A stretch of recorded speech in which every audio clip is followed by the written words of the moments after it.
সুপ্রিয় দর্শক, প্রতিদিনের মতো আবারও আমার চ্যানেলে আপনাদেরকে সবাইকে স্বাগত জানাচ্ছি। আর আজকে আমি খুবই সাধারণ একটা রেসিপি নিয়ে চলে এসেছি। সাধারণত আমাদের দেশে চৈত্র এবং বৈশাখ মাসে এই সবজিটার খুবই প্রচলন, আর এই সবজিটাই বাজারে প্রধান সবজি হিসেবে দেখা যায়। নামটা যদিও আলাদা করে বলার কিছু নেই, জানি এটা সবাই জানেন, তারপরেও বলে দিচ্ছি সজনে ডাঁটা সবজিটার নাম।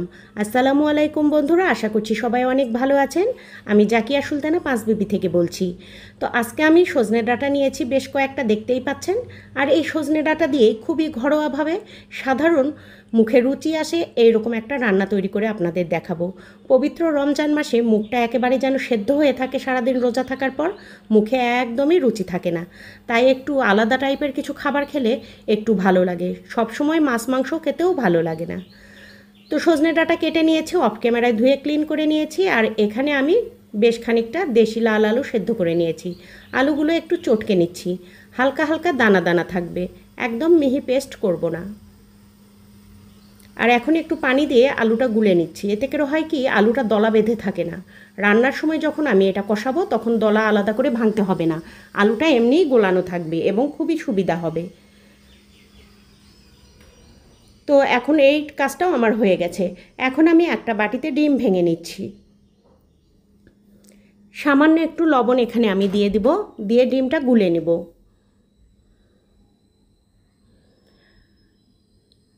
এইভাবে আপনারা দুটা তিনটা চারটা পাঁচটা যেরকম ডিম দিবেন সেভাবেই হবে। চাইলে আপনারা একটা ডিম দিয়ে আরও অল্প পরিমাণেও রান্না করে নিতে পারেন। ফ্রাই প্যানে আমি তেল দিয়ে দিয়েছি, আর এখানে ডিমটা ঢেলে দিয়েছি। তো ডিমটা ঢেলে দিয়েছি এখানে আমি, দিয়ে ঢাকনা দিয়ে এখন ঢেকে দিচ্ছি, যে চুলার জালটা একদমই কম করে রেখেছি। আর এখন ডিমটা উল্টে দিব, নিচের দিকটা একটু শক্ত হয়েছে দেখতে পাচ্ছেন, তো ডিমটা আমি উল্টে দেব, তা না হলে নিচের অংশটা পুড়ে যাবে। ডিমটা উল্টে দিয়ে আবারও ঢাকনা দিয়ে ঢেকে রাখবো। তো এইরকম করে ডিমটা ভেজে রান্না করলে খেতে খুবই ভালো লাগে। আর এটা আমি ভেজে নিয়েছি, দুই পাশে খুব সুন্দরভাবে ভাজা হয়ে গেছে এবং ভিতর থেকেও খুব সুন্দরভাবে সেদ্ধ হয়ে গেছে, কোথাও কাঁচা নেই। এই পর্যায়ে ডিমটা তুলে নিয়ে একটা প্লেটে ছোট ছোট করে চাকু দিয়ে কেটে নিচ্ছি। ছোট ছোট করে পিস করে নিতে হবে, এটা ঝোলের মধ্যে পড়লে আরও ফুলে ডাবল হয়ে যাবে। আর এখন আমি কড়াইয়ের মধ্যে তেল দিয়ে দিয়েছি, একই কড়াইয়ের মধ্যে তেল দিয়ে পেঁয়াজ কুচি দিয়ে ভেজে নিচ্ছি। সামান্য একটু গোটা জিরা আমি ফোড়নের জন্য দিই, সেটাও আমি এখন দিয়ে দিব। তো জিরাটা ফোড়ন দিয়ে আবারও ভালোভাবে মিশিয়ে নিচ্ছি। তেলের মধ্যে যখন জিরাটা খুব ভালোভাবে ফুটে উঠবে সেই পর্যায়ে এর মধ্যে দিয়ে দিচ্ছি লবণ স্বাদ মতো, তারপরে দিয়ে দিলাম আদা রসুন জিরার পেস্ট, দিয়ে দিচ্ছি হলুদ গুঁড়া, আর এখন দিয়ে দিব মরিচ গুঁড়া। একটুখানি মিশিয়ে নিয়েছি যাতে নিচ থেকে একেবারে পুড়ে না যায়। মরিচ গুঁড়াটাও দিয়ে সব কিছু খুব ভালোভাবে নাড়িয়ে মিশিয়ে নিচ্ছি। আর এখন এর মধ্যেই ওই যে পেস্ট করে রাখলাম আলুটা দানা দানা করে একটু, তো সেটা এখন দিয়ে দিচ্ছি। আর সজনেটাও দিয়ে দিলাম। খুব ভালোভাবে মশলার সঙ্গে এগুলো এখন কষিয়ে নিতে হবে, নাড়িয়ে মিশিয়ে কষিয়ে নিতে হবে। আর ঢাকনা দিয়ে এখন ঢেকে দিব, কিছুক্ষণ পর আবারও নাড়িয়ে দেব।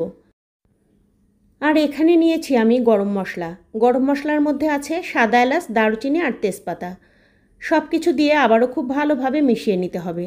আমি এটা ইলেকট্রিক চুলায় রান্না করছি, আর স্টেনলেস স্টিলের ছিল বলে পাত্রটা খুব তাড়াতাড়ি নিচ থেকে লেগে যেতে চাইছে। আপনারা রান্না করলে অবশ্যই একটু পরপর নাড়িয়ে দিবেন যাতে নিচ থেকে লেগে না যায়, এতে করে কিন্তু তরকারির স্বাদ এবং গন্ধ দুটাই নষ্ট হয়ে যাবে। আলুর বাটিটা ধুয়ে খুব সামান্য পরিমাণ পানি এখানে অ্যাড করেছিলাম, আর ঢাকনা দিয়ে ঢাকা চাপা দিয়ে দিয়ে একটু করে কষিয়ে নিচ্ছি। এখন ঝোল দিয়ে দিচ্ছি। কষানো হয়ে গেছে, সজনেটাও খুব ভালোভাবে সেদ্ধ হয়ে গেছে। ঝোলের পানি দিয়ে দিলাম, আর ঝোলের পানি দিয়ে এর মধ্যে ডিমগুলো দিয়ে দিচ্ছি, ভেজে রাখা ডিমগুলো। এখন ঢাকনা দিয়ে ঢেকে খুব ভালোভাবে ফুটিয়ে নিতে হবে। এখন দেখতেই পাচ্ছেন খুব সুন্দরভাবে ফুটে উঠেছে। এখানে ভাজা জিরার গুঁড়া সামান্য পরিমাণ দিয়ে দিলাম। এটা খুব ভালোভাবে কষিয়ে বলকিয়ে রান্না করে নিতে হয়, খুব সুন্দরভাবে ফুটিয়ে নিতে হয়, এতে করে স্বাদটা খুবই ভালো আসে। আর রান্নাটা একদম কমপ্লিট হয়ে গেছে, দেখতেই পাচ্ছেন ডিমের আকৃতিগুলো অনেকটা বড় বড় হয়ে গেছে। ঝোল শুষে নিয়ে একদম ডিমগুলো খুবই জুসি হয়ে গেছে ভেতর থেকে, আর খুবই টেস্টি আর ফ্লেভারফুল হয়। আর চুলাটা এখন আমি অফ করে দিয়েছি, একদম রান্নাটা কমপ্লিট হয়ে গেছে। তো এরকম করে রান্না করেছিলাম রমজান মাসে একদিন। তো সবাই খুবই পরিবারের সবাই আমার তৃপ্তি সহকারে খেয়েছে। ইফতারিতে অনেক রকম ভাজা পোড়া থাকে, তারপরে একটুখানি খাবার খেতে হয়। এরকম টেস্টি আর মুখরোচক একটা খাবার পেলে সত্যিই খুব রুচি করে খাওয়া যায়। তো রান্নাটা একদমই কমপ্লিট হয়ে গেছে। তো সুপ্রিয় দর্শক, এই ছিল আমার আজকের রেসিপি ভালো লাগলে ছোট্ট করে একটা লাইক দিয়ে সাথে থাকবেন, আর সেই সঙ্গে চ্যানেলটি সাবস্ক্রাইব করা না থাকলে সাবস্ক্রাইব করে দিয়ে পাশে থাকা বেল আইকনটি বাজিয়ে অল অপশনে একটা ক্লিক দিয়ে দিতে পারেন। আর কমেন্টে বলে যেতে পারেন আপনার মূল্যবান মতামত।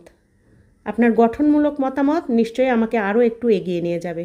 তো বন্ধুরা, সবাই ভালো থাকবেন। আজকে বিদায় নিচ্ছি। আল্লাহ হাফেজ।